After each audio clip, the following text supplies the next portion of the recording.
আপনি কি জানেন আমাদের পৃথিবীর মাত্র 400 কিলোমিটার উপরে এক টুকরো শহর প্রতিনিয়ত পৃথিবীকে চক্কর দিচ্ছে।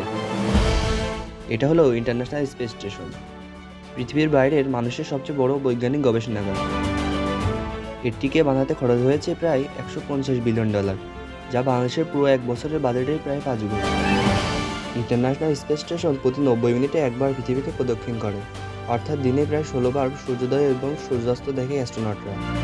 এখানে মাইক্রোগ্র্যাভিটি পরিবেশে মানুষ ঘুমায় উড়ন্ত অবস্থায়, আর জল বুদবুদ হয়ে বাতাসে ঘোরে। আর সবচেয়ে চমকপ্রদ ব্যাপার, ইন্টারন্যাশনাল স্পেস স্টেশনে পাঠানো যন্ত্রপাতি ও খাওয়ার জিনিসপত্র সবকিছু রকেটের মাধ্যমে পাঠানো হয়, আর একটা পাঠানোর খরচ হয় প্রায় $1,000,000। এই ইন্টারন্যাশনাল স্পেস স্টেশনের উপরেই একদিন নির্ভর করবে চাঁদ ও মঙ্গলে পাঠানোর ভবিষ্যতের মিশন। এটা শুধু গবেষণা না, এটা আমাদের ভবিষ্যতের চাবিকাঠি। এমন আরও স্পেস সম্পর্কিত তথ্য পেতে আমাদের সাথে থাকুন।